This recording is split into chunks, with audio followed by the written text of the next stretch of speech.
allons à présent écouter les témoignages des frères d'Abdou Karim Kamara Di Cabral, le leader estudiantin, mort en 1980. Pouvez-vous faire rentrer M. Mamadou Bassirou Kamara et M. Farouk Kamara?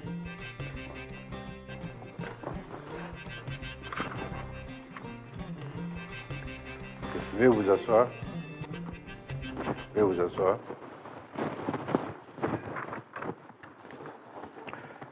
M. Mamadou Bassirou Kamara, M. Farouk Kamara, vous êtes tous les deux les frères aînés d'Abdou Karim Kamara Di Cabral.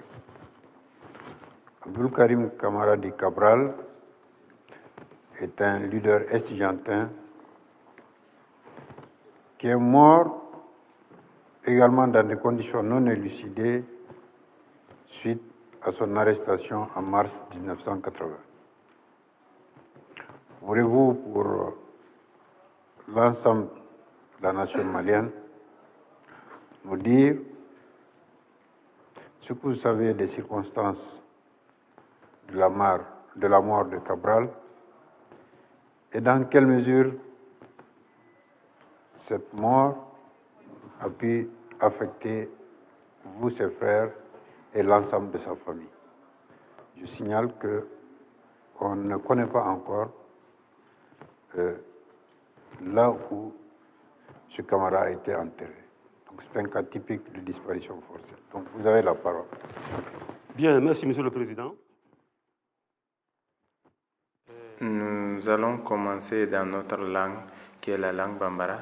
Le témoignage se fera par nous deux. Je ferai une partie et mon frère en fera de même.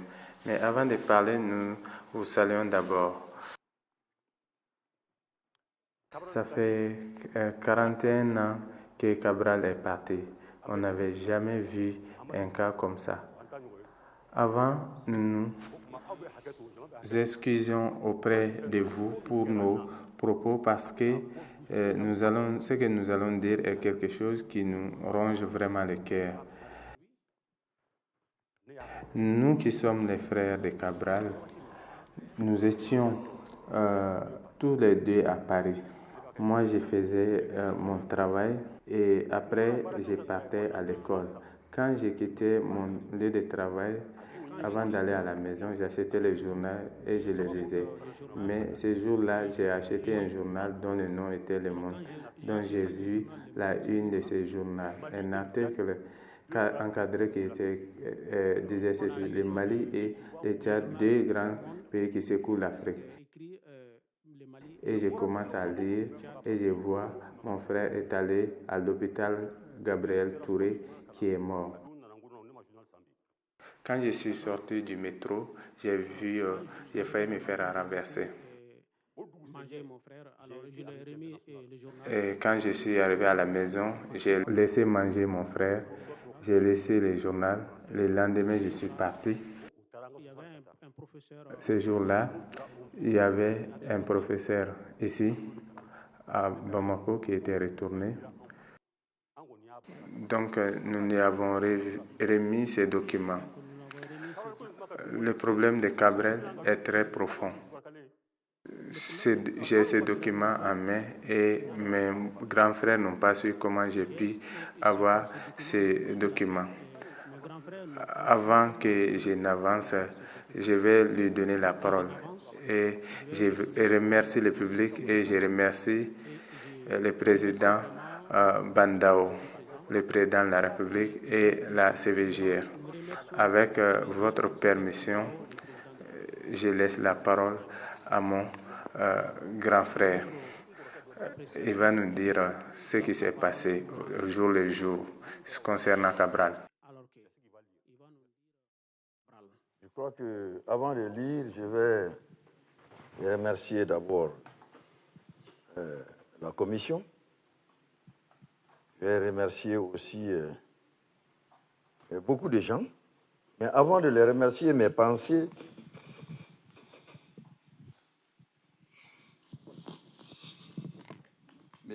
vont à tous nos parents,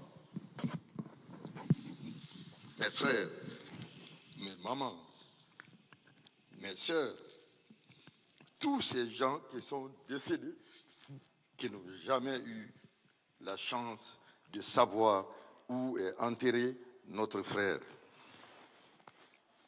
Ils n'ont jamais eu cette chance, malheureusement. Notre frère disparu, parce qu'on parle de disparition forcée, on est obligé de suivre, d'aller dans ce sens. Je salue ici aussi tous les compagnons infatigables de Cabral, de l'UNEM, qui sont ici dans la salle. Sans eux, on ne serait pas ici aujourd'hui. On l'aurait oublié depuis des années. Les amis infatigables de Cabral, ils sont là. Je salue aussi tous nos enfants qui nous ont suivis, qui ne savent même pas qui est Cabral, mais qui nous ont suivis. Et nos enfants de l'UNEM, parce que beaucoup de leurs enfants portent le nom de Cabral. Ils sont là.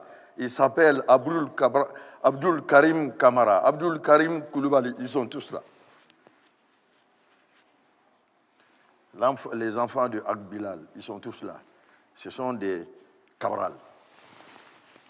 Je les salue, je ne peux pas les oublier.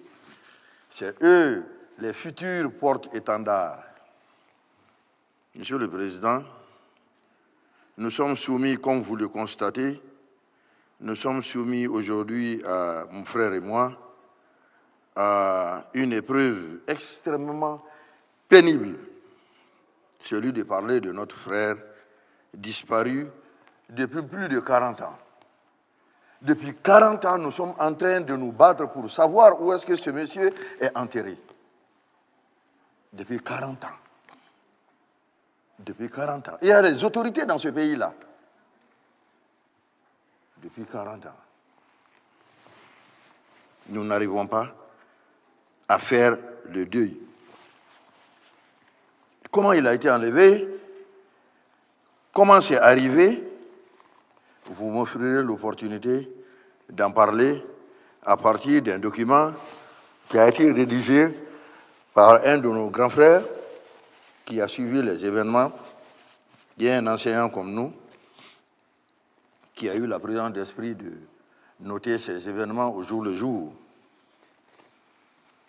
Donc tout a commencé le 10 mars 1980. 10 mars 1980. Beaucoup de ces enfants n'étaient pas encore nés. Donc un grand frère de Cabral, Mamadou Kamara, malheureusement disparu aussi, est enlevé à la porte de notre maison, puis relâché une demi-heure plus tard après identification, parce qu'il pensait que c'était lui, Cabral. Le 10 mars, de bonne heure, le premier arrondissement vient chercher Mamadou encore, le même Mamadou, et notre maman, Koumba Kamara. En début d'après-midi, notre grand frère Zakaria Kamara se propose d'aller remplacer les otages en échange. L'échange n'est accepté que pour Mamadou, qui depuis quelques jours était souffrant. Les otages, sans avoir passé à l'interrogatoire, sont relâchés le 13 mars 80 en fin d'après-midi avec ordre de rechercher leur frère. C'est à nous d'aller le chercher. Le 14 mars, le 2e arrondissement entre en action. La maman est encore arrêtée. Zakaria s'y rend pour la remplacer. Ils seront relâchés tour à tour et remplacés finalement par l'aîné de la famille, Ibrahim Kamara, malheureusement disparu aussi, qui y passe la nuit dans la salle de garde, une salle de garde crasseuse, n'est-ce pas, sans interrogatoire. Il est encore relâché pour cause, parce qu'il n'a pas d'influence sur Abdul Karim Kamara, le jeune frère recherché. Durant la matinée du 15 mars 80, La maman et Zakaria, ayant la certitude auprès du premier arrondissement que leur rôle était fini et que ça passe entre les mains du deuxième arrondissement, passent donc au deuxième arrondissement et pour voir un peu comment les choses évoluent. Parce que l'aîné de la famille était entre leurs mains en prison. En prison. Comme c'est l'aîné de la famille, ayant un certain âge, étant aussi souffrant, bon, la police profite de l'occasion encore pour arrêter de nouveau la maman et tous ses proches enfants présents en famille. Donc il y avait Cheikh Adrami Kamara, il y avait Zakaria Kamara, il y avait Mariam Kamara. À part Zakaria, les deux sont décédés. Ils y passent la nuit du 15 au 16 mars 80 pour vérification d'une fameuse information. Parce qu'on leur aurait dit que quelqu'un a dit, bon, que Cabral est recherché, bon, donc il faut retenir la maman en otage pour l'obliger à revenir. Quand bien même que cette arrestation de la maman n'était pas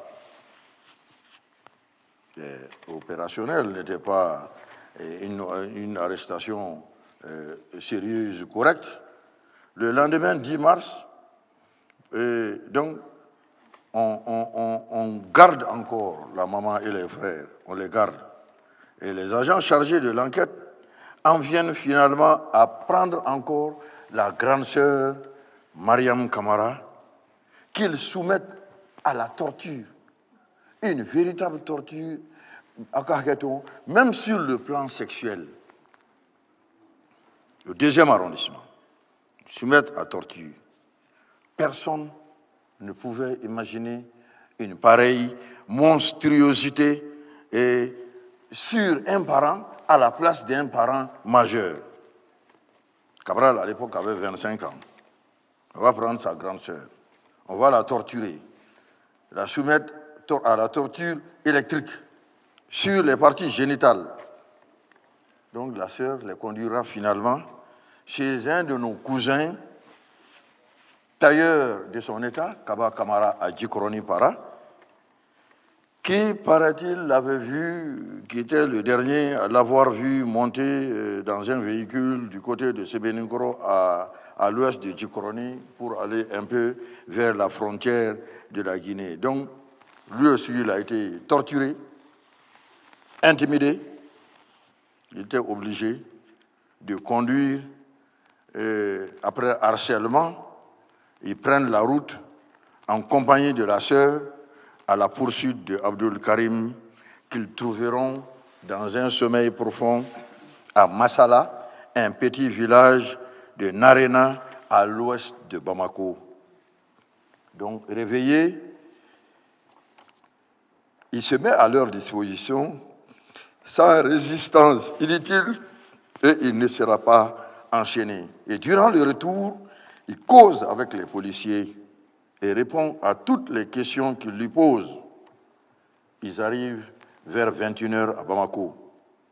La pauvre maman, entendant la police, s'écrie avec des propos touchants tout être humain. Et la police, de glace, promet par la voix de son commissaire de ne rien lui faire, de ne lui faire aucun mal, et simplement lui conseille de ne pas poser le problème. Et après, on l'a gardé au 2e arrondissement. Il sera mis en demeure de faire une déclaration, comme d'habitude, une déclaration de l'UNEM, mettant fin à leur lutte. Cette déclaration est radiodiffusée à plusieurs reprises durant tout le reste du temps de l'émission de cette nuit du 16 au 17 mars 1980. Ainsi, tous les peuples et voisins, tous les peuples maliens et tous nos voisins donc sont informés de l'arrestation de Abdul Karim Kamara. Contre toute attente, après cette déclaration imposée, Cabral et les camarades arrêtés avant lui ou qui se sont rendus pour pouvoir libérer leurs parents, parce que les autres aussi, leurs parents ont été arrêtés, et ils ne sont pas relâchés. Cabral est vu indemne pour la dernière fois à l'heure du petit déjeuner, le lundi 17 mars 80. À midi, il ne se trouvait plus à la police. Les parents ont essayé d'aller lui donner à manger. On leur a dit non, ce n'est pas la peine. Il aura à manger là où il a été amené, et disent les agents sur place. Après, notre frère Zakaria aura vent qu'il est détenu au Kampara. Kampara, cela a son sens. Nuit du 17 au 18 mars, des camarades de Cabral inquiets des premières rumeurs viennent demander son sort à la famille. Le lendemain 18 mars 80, ils reviennent de bonne heure, convaincus apparemment de la mort de leur secrétaire général la veille. Donc, le 18 mars 80, les membres de la famille, avant midi, reviennent à la maison. La maison était entourée, remplie de jeunes, un monde fou en délire, réclamant le corps ou la libération de leurs camarades détenus pour leur cause. Les parents n'ont vu personne qui pourrait affirmer avoir vu le corps de ses yeux, avoir vu le corps. D'aucuns citent comme source des élèves stagiaires de l'école de médecine, n'est-ce pas, ou des stagiaires et des infirmiers qui accompagnaient ce lundi 17 le directeur de l'hôpital Gabriel Touré.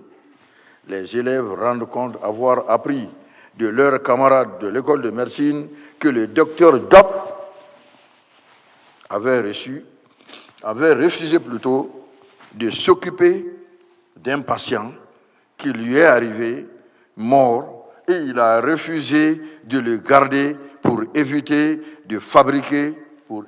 l'obligation de fabriquer une pièce, un papier quelconque sur le corps, sur le défunt. Les parents du présumé défunt,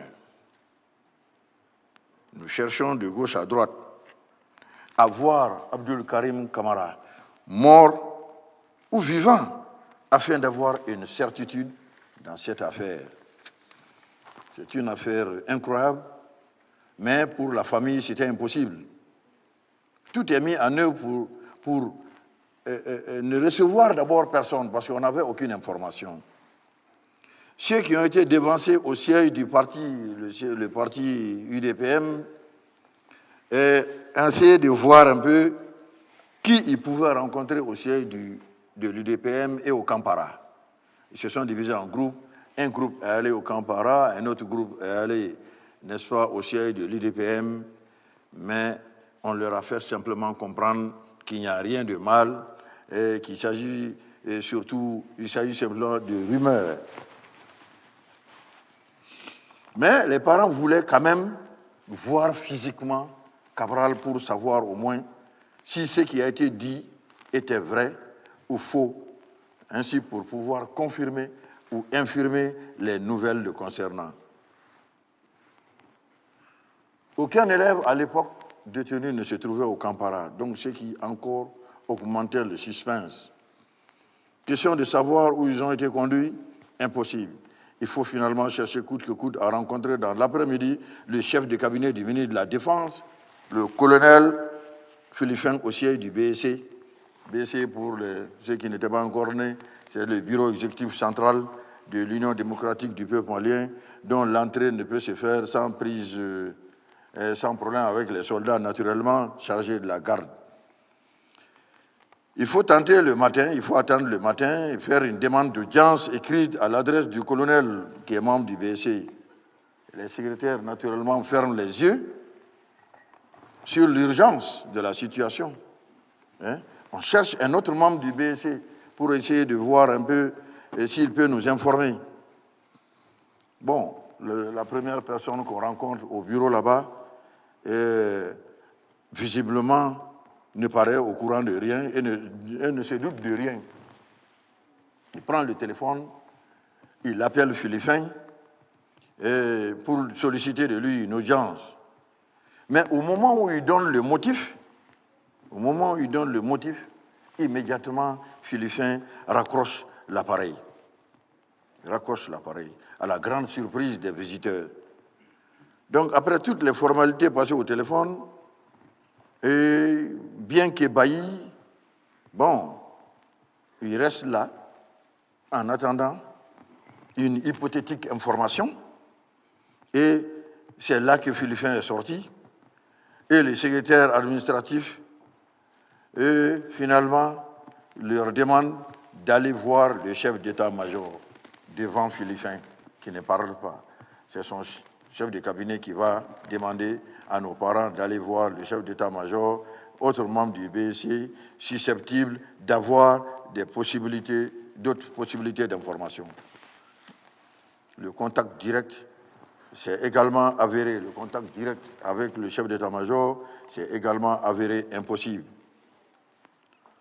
Mais un secrétaire vient en son nom dire à la famille de garder le calme et qu'il n'y a rien de grave, tout en s'excusant de ne pas pouvoir recevoir qui que ce soit, et tout en excusant Philippin et autres de ne pas pouvoir recevoir quelqu'un du fait de leur emploi du temps chargé. Et qu'est-ce qui s'est passé après? La journée du 19. Notre père est décédé en 1961. C'est son ami intime, Feu El Hadj Karonga Keïta, de Médine, qui est un de ses compagnons de lutte syndicale, qui gérait les affaires de la famille. Et c'est cet ami de notre père qui a reçu Philippin Sissoko, qui est venu le voir au nom du secrétaire, au nom du président de la République, au nom du secrétaire politique, Sori Koulibaly, pour se charger d'aller voir personnellement qui de droit afin de nous aider à avoir les informations. On laisse les adresses. Mais vers 13h le même jour, c'est-à-dire le 19 mars 1980, El Hadj Karonga Keïta, Feu El Hadj Karonga Keïta vient dans notre famille porteur de la réponse du président. Le président n'était pas là, mais bon, on parle toujours au nom du président de la République. Il vient nous donner une réponse de la part du président de la République sur le sort de Abdul Karim Camara. Et en disant ceci, comme promis, Philippin est allé me voir chez moi pour me dire au nom du président de la République qu'au féminin folie au CAFO, c'est-à-dire ce qui ne peut rester sous silence, que ce qui ne peut rester sous silence soit dit. Et que ce que Dieu décide, c'est ce qui se passe. C'est nous qui avons pris Abdul Karim Camara. Il est mort entre nos mains. Nous nous sommes chargés de l'enterrer. Voilà le message qui nous a été rapporté par l'ami de notre père de la part de Philippin Sissoko. Mais jusqu'à présent, ça s'est fait le 19 mars 1980.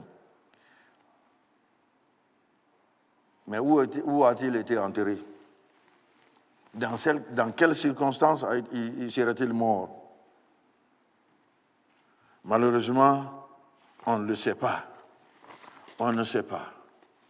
Monsieur le Président, depuis donc 40 ans, nous sommes à la recherche de notre frère. Nous sommes à la recherche de sa tombe. Où repose-t-il? J'allais dire, où a-t-il été jeté par les sbires de Moussa Traoré? Moussa Traoré est un homme politique. On est obligé de dire son nom, parce qu'il est mort sous Moussa Traoré. Où est-ce qu'il a été jeté? Parce qu'il y a même des propos qui ont été tenus. Vous voyez, on a été jeté son corps au nord.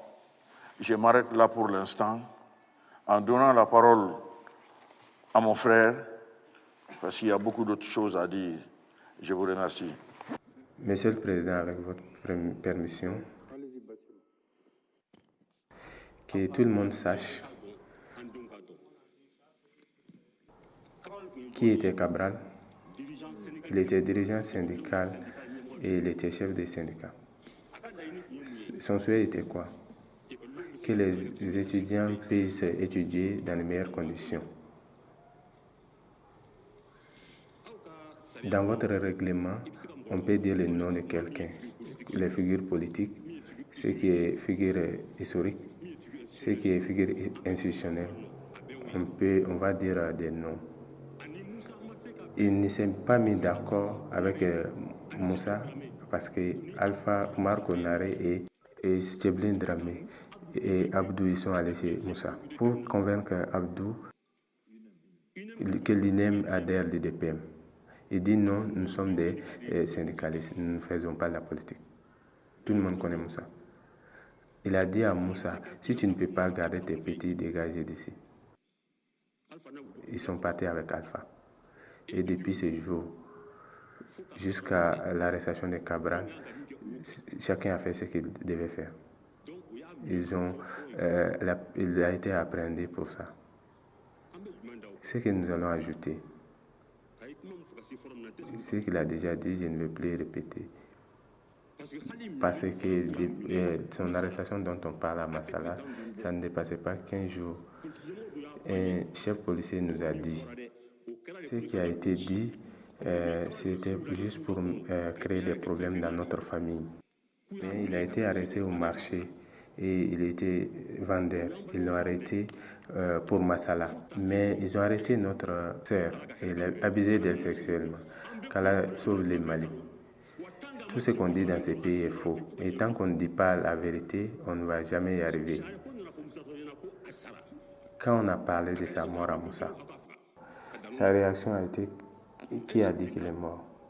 Pour un chef d'État, si tu n'es pas complice, on t'a dit qu'il est mort, tu dois faire quelque chose. Moussa Traoré a reçu mon frère. Lui aussi s'appelle Moussa. Il est ici dans la salle. Moussa allait dire à mon frère où est le cadavre. Mais comme on dit en français, ce que femme veut, Dieu veut. Mariam a appelé Moussa dans la chambre. Et quand il est sorti, il n'a rien dit. Et il n'a plus rien dit jusqu'à sa mort. Après le coup d'État sur Moussa, Amadou Toumane Touré est venu dans notre maison. Et il est venu jusqu'à dans la chambre de notre mère. Il voulait prendre une chaise. Il s'est assis sur un tabouret. Il a tout dit ces jours-là. Après, il a envoyé des militaires de Conakry au Mali et les a fait jurer que notre frère a été enterré à Lafiabougou. D'endroit, personne n'a jamais été enterré là-bas. Les amis d'Abdou ont dit de le déterrer, de l'exhumer pour l'amener à Nyareda. Nous, on a dit que notre religion ne permet pas ça. Mais on a fait faire le travail par des maçons. Ils ont dit qu'il n'y a rien dedans. Mais avant ça, en 80, je suis parti à Amnesty International. La femme qui était là-bas, Garline, elle m'a dit, le corps de votre frère a été transporté par hélicoptère du Kampala vers le nord. Mais quelle partie du nord, on ne sait pas. Donc, quand on nous a demandé de transporter le cadavre, on n'a pas voulu. C'est pour cette raison que le 17 mars, personne ne va au cimetière. Tout le monde vient au monument. Bon, dans un pays où le chef du pays fait jurer des militaires qui disent qu'il y a un cadavre ici, c'est Dieu peut sauver le Mali. Parce que ce n'est pas la vérité. Et un chef doit être droit. Moussa n'a pas dit la vérité. ATT n'a pas dit la vérité. Il nous a dit, avant de terminer la transition, je vais donner le dossier à Alpha. Je vais lui donner le dossier de Cabral. Après, Alpha nous a reçus, lui et moi et mon frère qui est décédé. Je voulais faire jurer Alpha sur le Coran et Alpha dit que lui n'a jamais reçu de dossier. Je demande à Ouattara, le premier ministre de la Justice et de la Transition. Le frère a voulu faire jurer Alpha sur le Coran. Nous, on a dit qu'on ne fait pas jurer un chef d'État, que c'est bon. Il a fait son pouvoir, il est parti. Après, le même ATT est revenu. Bref, s'il faut parler de l'affaire Cabral, je ne peux pas tout dire. Lui qui est là et moi, il n'y a pas de système qui n'a pas été appliqué sur nous pour qu'on ne parle pas. Personne ne peut décider du destin des personnes. Seul Dieu peut le faire. Parler de lutte de la corruption, tout ça là, c'est des histoires. Les premiers acteurs de la corruption au Mali, ce sont nos dirigeants d'abord. Ils sont aujourd'hui à la tête du pays. Que Dieu les guide, sinon on n'est pas encore sauvés. On nous a offert tout au Mali, mais on a tout refusé. Que les autres ne disent pas pour eux, moi je vais dire pour moi. ATT m'a appelé pour me proposer la direction de la douane, j'ai refusé. J'ai donné le nom de quelqu'un d'autre, directeur de l'INPS, j'ai refusé. Ça a été même une guerre dans la famille. Mon frère est le marabout de ATT. Il m'a appelé un jour. Et ce que le président a dit, j'ai dit, ce que tu as dit, c'est vrai. Ce que tu as entendu, c'est dans votre grain que tu as entendu. Entre moi et ton ami, ton élève, une mauvaise personne, de sortir. Je suis allé chez ma tante Antome Korobougou. Elle m'a dit, on t'a proposé ça et tu as refusé. Donc on a souffert pour rien. Vous voyez ce système, cette méthode de gestion du pays, qui repose sur le mensonge, la division entre les familles. Comment voulez-vous que ce pays puisse avancer? On n'avancera jamais, jamais. Monsieur le Président, on peut passer toute la nuit à parler de l'affaire Cabral. Tout ce que Dieu fait est bon. Avant tout ça, nous, on avait dit qu'on a déjà pardonné. C'est Dieu qui décide du destin de tout un chacun. Si Cabral ne devrait pas mourir dans cette situation, il n'allait pas mourir. Il a dit dans ses propos, notre père était un syndicaliste.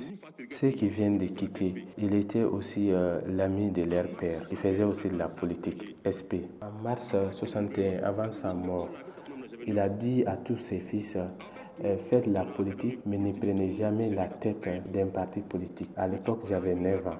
Ne prenez jamais la tête. Qui vous a été dit, c'est même décousu. Quand Cabral mourait au Kampala, qui était là-bas? C'était Amadou Toumani. C'est lui qui était là-bas. C'est pas pour dire du mal de lui, mais c'est lui qui était là-bas. Il le sait. Mais moi-même, j'ai eu mes preuves après. Monsieur le Président, c'est dans cette salle-là que moi j'ai rendu ma démission, vous devez le savoir certainement, de secrétaire aux affaires économiques de l'UNTM et de négociateur principal. Quand j'ai négocié pour la première fois, Monsieur le Président était ministre de la fonction publique, avec le gouvernement Alpha, je n'ai eu aucun problème. Mais avec le gouvernement ATT, j'ai négocié 2 fois, 2002-2005. Il a été amené à mettre sur mon dos toute la douane. Parce qu'il a tout fait pour me manipuler, mais je n'ai pas accepté. Finalement, quand je sortais d'ici pour aller chez moi, le commissaire du 2e arrondissement, je crois que c'est Bokar Koulibaly, était devant moi avec sa Renault blanche. Il est venu, je lui ai demandé ce qui s'est passé. Il dit qu'ils sont en mission. J'ai dit que Dieu vous aide. Mais je ne savais pas de quelle mission il s'agissait. En 2006, quand j'ai fini avec le syndicat, en partant à la Oumoura, au Isra Miendi Ngalutuka, à la Bifakaou, je suis parti avec un de nos collègues douaniers qui est décédé maintenant, Feu Bakaou. Je lui ai raconté, il m'a dit, Basekou, c'est vrai. Que quelqu'un lui a dit qu'il a parlé avec Amadou Toumani Touré, qu'il a envoyé Sisma et Gassama pour assurer ta sécurité. Il n'a pas besoin d'un deuxième dossier Cabral. Donc il est en train de bien imprimer, non? Nous, on n'a pas besoin de savoir qui a fait quoi. Tout ce que Dieu fait est bon. Nous avons pardonné. Mais ce que nous n'acceptons pas, même nos enfants qui sont là, tant qu'on ne sait pas là où se trouve Cabral, on ne va pas abandonner. Mais là où nous sommes, nous n'avons jamais vu un tel espace. C'est pourquoi accepter notre émotion, il faut l'accepter. Celui qui a vu nos mères et dire que tu as tué leur enfant et venir chez lui, faire comme si de rien n'était. Allahu Akbar. Le Mali, que Dieu nous sauve. Les personnes dignes au Mali sont rares. Tout le monde cherche pour soi. Tous ceux qui sont dans la chaîne. Qu'on parle du chef d'état-major de la gendarmerie à l'époque, c'est un cousin à nous, c'est Mohamed Kita. Celui du BSC qui a vu Philippin, parce qu'il ne savait rien du tout, Sourouk Bali. C'est notre père, mais il ne sait rien de tout ça. Le commissaire du 10e qui a arrêté Abdou, Baba Diallo, c'est un frère du quartier. Le Mali, tout le monde est pareil. Qu'est-ce qui nous amène ici? C'est juste la soif du pouvoir. Soyons humbles un peu. Soyons humbles un peu. Nous, notre temps est passé, mais nos enfants, le temps de nos enfants arrive. Monsieur le Président, je ne sais pas si je peux anticiper, mais je peux laisser et on a des doléances et après je vais parler de ça. Merci. D'accord, donc vraiment, les frères camarades, nous avons écouté avec beaucoup d'attention. C'est un témoignage poignant. Cabral était un espoir, certainement pour votre famille, mais au-delà de votre famille, pour l'ensemble de la nation malienne. Il y a une place qui porte le nom de Cabral. Il y a une commémoration annuelle. Je crois que c'est pour lui seul au Mali parmi les personnages historiques. Mais vous avez, malgré tout ça, vous avez pardonné.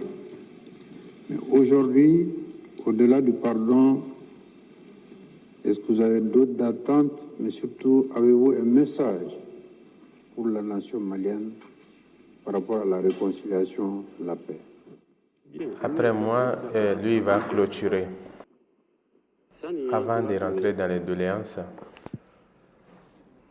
moi et lui, nous sommes là aujourd'hui, on est impuissants, sinon on n'allait pas être là. Cabral n'est pas mort seul. D'autres personnes sont mortes. Certains sont blessés. On a la liste. Président, si vous nous demandez nos doléances, la première doléance, c'est quoi?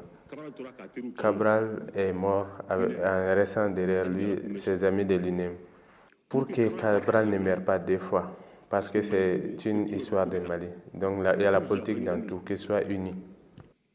Si c'est désuni, Cabral va mourir deux fois.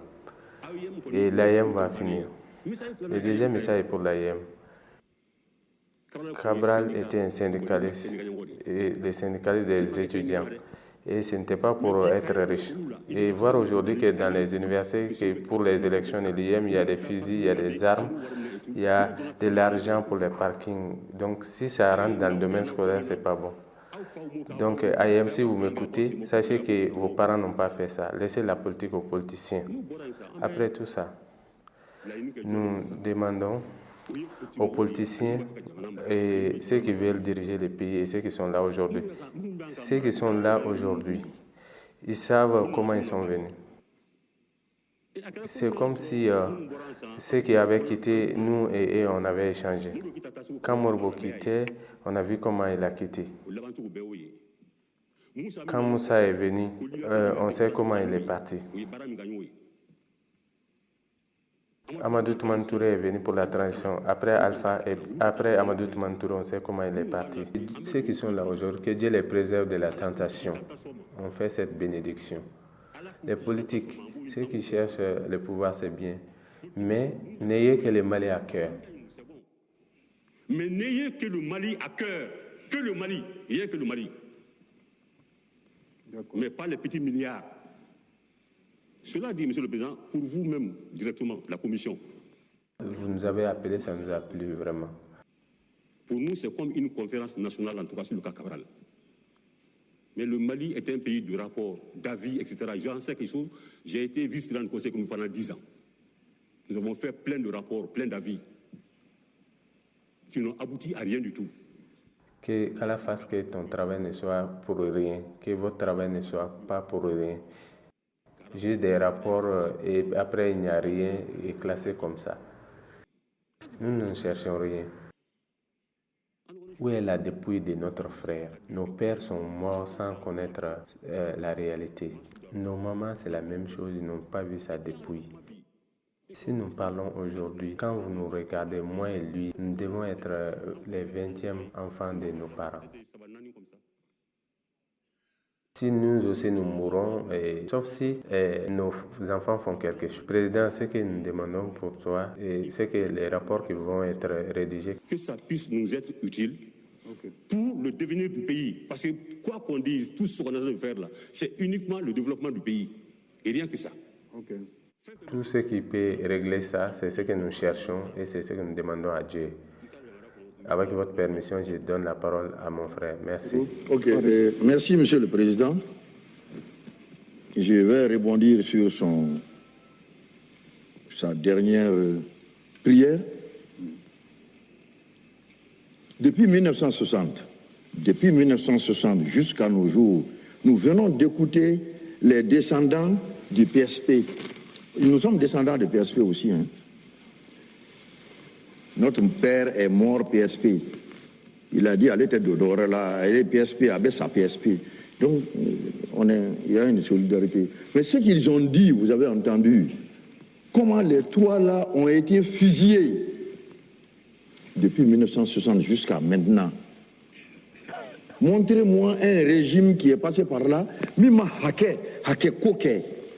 Monsieur le Président, Wofi Bamanangana, Hake, Abesse Barkala, Hake, Abesse Halidouaoula, Maurici Tesse Koubali.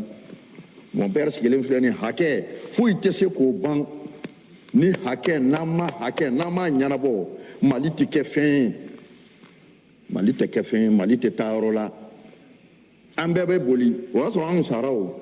On dit on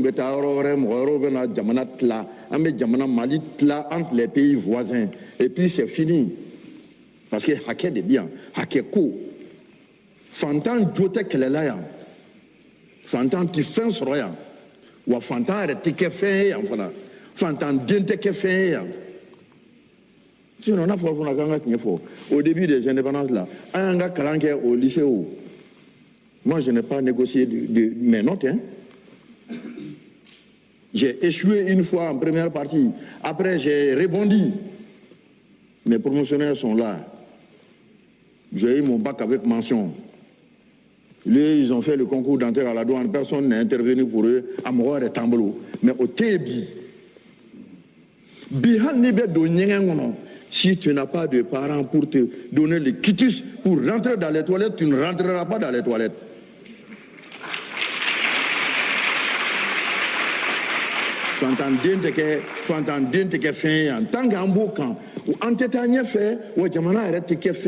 Parce que ce n'est plus la compétence qui compte, mais les relations. Hakebesi Barkalade, Hakebesi Fembela.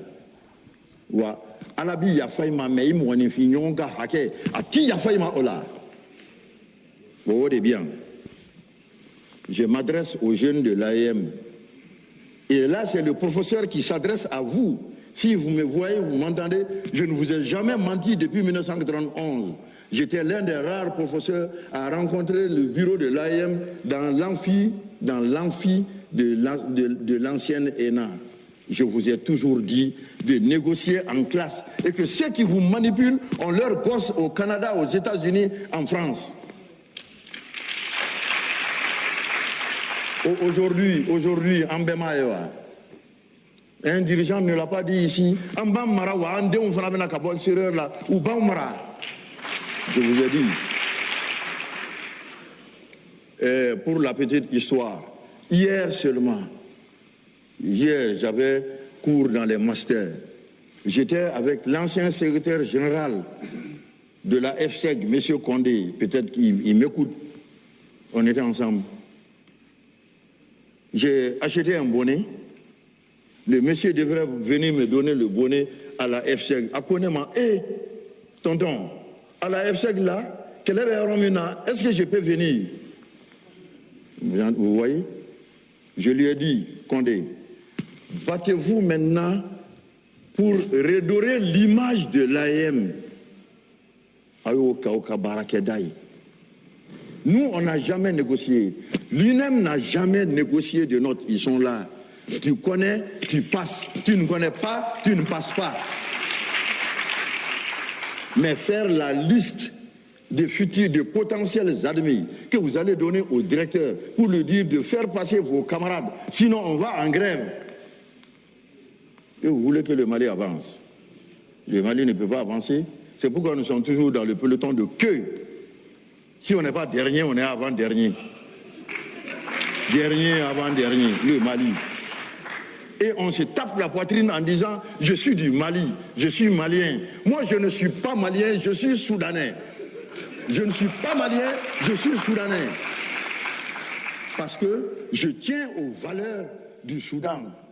Les valeurs du Soudan. Le Soudanais ne savait pas mentir. Le Soudanais ne savait pas voler. Mais aujourd'hui, on vole. On sait aussi qui vole. Je m'amusais un jour avec le contrôleur général d'État. Je dis, hey, si tu veux lutter contre la corruption, va demander aux politiciens d'abord qui font leur campagne avec des milliards. Où est-ce qu'ils ont trouvé ces milliards-là?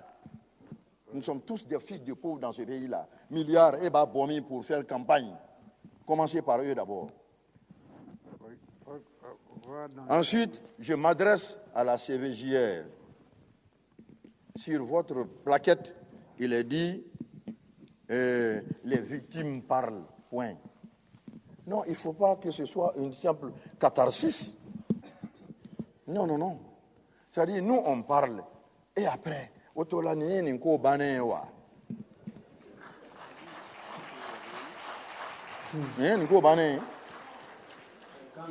non, on n'est pas d'accord. Il faut qu'après ça, il y ait des actes concrets. On a dit, montrez-nous la tombe de Cabral. Il faut nous montrer la tombe de Cabral. Battez-vous pour nous montrer la tombe de Cabral. On ne veut pas savoir qui a fait quoi. On veut simplement savoir où il est enterré en Bodéini. Donc, Monsieur le Président, moi je voudrais aussi proposer à la CVJR, c'est difficile, hein? Dans certains cas c'est très dur. CVJR, moi j'ai entendu parler de CVJR depuis très longtemps. Dans les autres pays, on oppose, on met face à face bourreau et victime. Bourreau et victime. On se regarde les yeux dans les yeux. Je t'insulte, tu m'insultes. Après, je te pardonne. C'est comme ça. Mais, Nebekuma, on ne va pas me montrer la tombe. Je dis, je ne veux même pas savoir qui a fait quoi. Au tête de ça, bon, mais je ne peux pas faire autrement.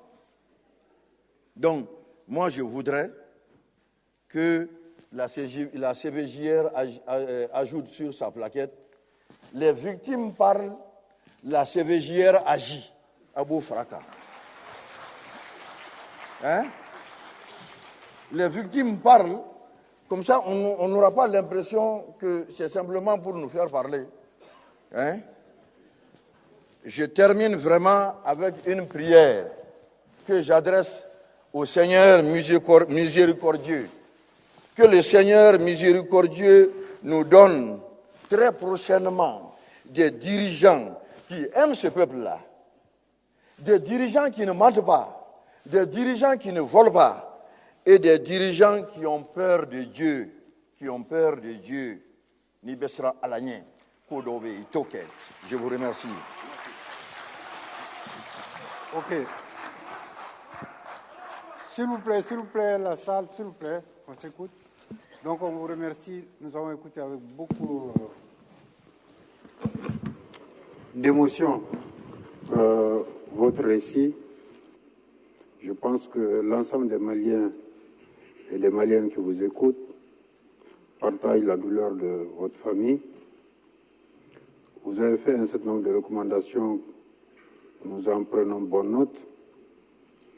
Je pense qu'en commençant, en ouvrant cette séance, j'ai dit que dans les audiences publiques, on ne met pas face à face des victimes et des présumés bourreaux. Cela il y a simplement à notre mandat. Il y a eu d'autres commissions vérité, celle d'Afrique du Sud, qui avaient un mandat judiciaire qui pouvait offrir une amnistie contre la vérité. Je crois que ceci est dépassé maintenant. Dans notre accord, de paix, il y a le principe de non-amnistie pour les graves violations des droits de l'homme. Donc il y a deux voies qui sont ouvertes. Les victimes peuvent venir à la CVJR pour la recherche de la vérité, pour la réparation, mais la voie judiciaire également leur est ouverte. Donc il y a deux voies. Donc le mandat judiciaire, ça, nous n'avons pas de mandat judiciaire. Je crois que c'est important que les personnes comprennent ça. Pour autant, le fait d'offrir un espace aux victimes pour raconter leur douleur et pour faire des recommandations que nous allons mentionner, je crois que c'est aussi quelque chose faut apprécier. En tout cas, nous vous remercions infiniment vraiment pour votre témoignage, pour les éclairages que vous avez apportés. Nous avons pris bonne note de toutes vos recommandations et nous en ferons un bon usage. Au nom de l'ensemble du panel, je présente encore tous nos remerciements et toute notre reconnaissance. Vous avez pu surmonter la douleur de votre famille pour venir témoigner face aux Maliens. Je crois que ça, c'est quand même à votre honneur. C'est un courage que nous saluons beaucoup. Merci beaucoup.